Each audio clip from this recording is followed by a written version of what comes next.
Now again, I'm going to go to meddling. Take a look at a brand new book that's out by two young people on the end of adolescence. I wrote an article about this in Business Week about a month ago. Rethink many of your core thoughts about your high schools and rethink many of your core thoughts about what it means to be young, because frankly, it ain't working. If you get a chance, if you have not seen, every one of you should encourage your state legislature as a group to watch the movie 2 Million Minutes. You can see it at 2mminutes.com. It is a film that takes 2 million minutes is 4 years of high school. It takes 2 years of, it takes 2 Indian high school students, 2 Chinese high school students, and 2 American high school students. And at the end of the movie, you will understand that we are aggressively preparing for the 1956 Olympics. There are no scores in 1956 that would work today. And so you got to really look at that and say to yourself, so how are you going to change things? I'll give you one no-cost example. All of you could go back home and pass the following bill. It would cost your taxpayers nothing. Any student who can graduate from high school in 3 years automatically gets the 4th year's account as a scholarship. Any student who can graduate in 2 years gets 2 years of a scholarship. This costs you nothing. If you can graduate in 1 year, you get 3 years. Now what it does is 2 things. It totally breaks up the current mindless Carnegie unit curriculum structure that basically says, I don't care how bored you are, we're not covering that till Wednesday. And it recenters the school away from football and away from the prom and puts the school back to focusing on learning and rewards the kids who learn and doesn't cost your taxpayers a penny. But it fundamentally changes the underlying value structure of going to school. And you could do that in January and it wouldn't cost you a dime, and within 2 years you would have fundamentally reshaped what kids pay attention to. My daughter, Jackie Cushman, just did a project. We're actually looking for a foundation to help us do it again. But a good friend of ours gave 50 grand, and they took 2 very poor neighborhoods in South Fulton, and they paid the poorest kids the equivalent of working at McDonald's to do their homework. And they had a dramatic impact, because guess what? It turned out really poor children respond to money. I know this is bold. I know it's out on the edge. But it turns out they watch rock stars and rap stars and baseball players and movie stars, and they see negotiations and they see how much people get paid, and then we tell them, but you ought to be happy because we're going to give you a piece of paper with letters on it. And they're poor. And again, all of you could go and look at taking 1 or 2 neighborhoods in your state for almost no money, pay the kids and see what happens. It's a lot better than sending them to jail. And that's what we're doing to them today in poor neighborhoods. A couple last big points. On health. First of all, Senator Judson Hill is here. He is somebody I recommend to all of you. We worked with Judson for the last 4 years in Georgia. He's done a remarkable work on transforming Georgia. We are launching at the Center for Health Transformation, which you can see at healthtransformation.net, a health-based health reform model that I'd urge all of you to try to get your committee, whatever committee you have on health in your state legislature, should look at health-based health reform. Simple model. The Gunderson Lutheran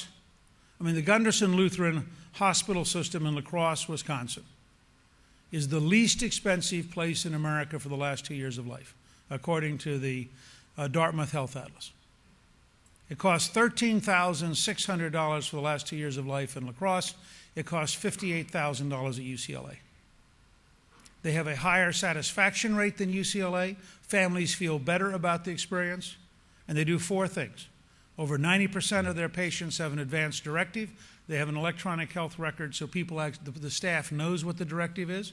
They have palliative care, so they take care of people who are in pain. And they have hospice care. Now, if you simply went out and found the best practices in your state and insisted that over the next 3 years, all the hospitals and doctors would migrate to best practices, you would take out virtually all the cost increase in Medicaid and in your state employee health cost.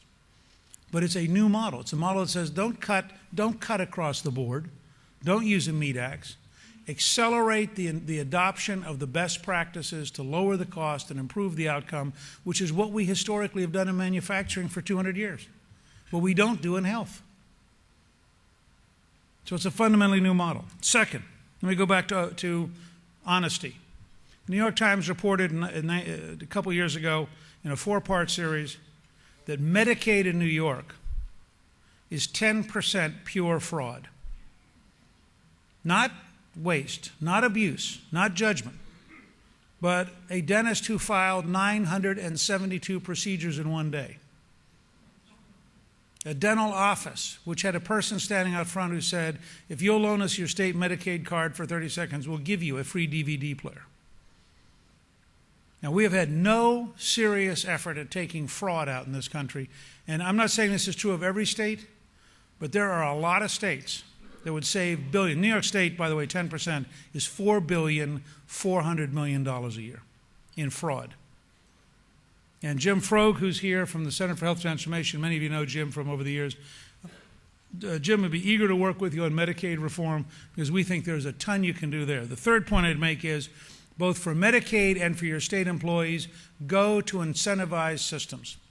Allegiant Hospital System in Omaha, Nebraska has 93% of its employees now signed up for incentives.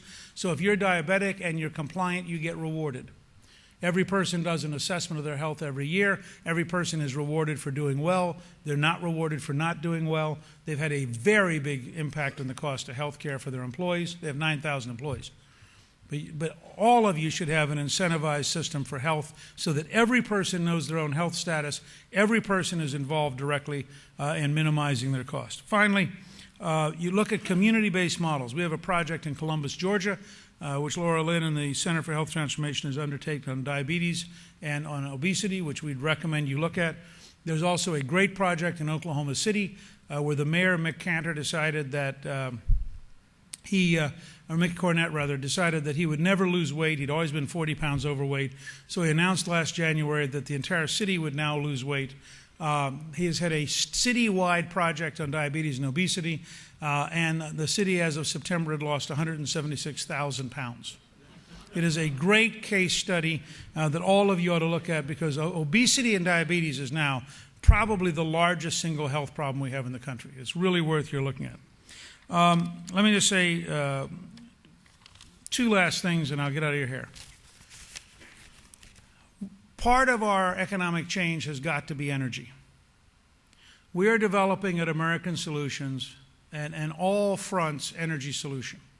We wrote a book called Drill Here, Drill Now, Pay Less. Many of you know that at American Solutions we launched the petition drive, Drill Here, Drill Now, Pay Less. This is the first time in 27 years that it's not illegal to look for energy offshore. My wife Callista and I did a movie recently called We Have the Power to make the 2 points. First of all, we have the power as the American people to change government when it's stupid. But the second is, we don't have an energy problem. We have a policy problem. We have 27% of the world's coal, and left-wing environmental groups are now running ads against coal. We have 3 times the oil reserve of Saudi Arabia in oil shale in Colorado, and the Congress made it illegal to develop it. We have, in deep shale, 1,200 years supply of natural gas. We have new technological breakthroughs in electric vehicles. I recently drove the Tesla in San Jose, California, an electric car, a sports car, which goes 0 to 60 in 3.8 seconds and is faster than any internal combustion car except the most expensive Ferrari. We have breakthroughs in solar, breakthroughs in wind, we have breakthroughs in hydrogen, and we have government policies that are just stunningly self-destructive.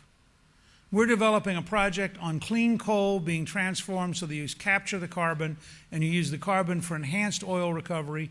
And there are 100 billion barrels of oil in American reservoirs that cannot be gotten out at the current pressure that you could get out if you had enhanced recovery. So you both get clean coal, which is cheaper, and we have 27% of the world's supply, and you get to recover in America oil so you don't have to buy it from Saudi Arabia or Venezuela. There are so many things we could do if we were determined to do it, and I would hope all of you would look seriously from the standpoint of your state. That also means you've got to rebuild the electric grid, because I keep telling all of my left-wing environmental friends, if you want people to drive electric cars, there has to be electricity. I mean, it's true. Look. I know I've always gotten a reputation for being out on the edge. but it's pretty important.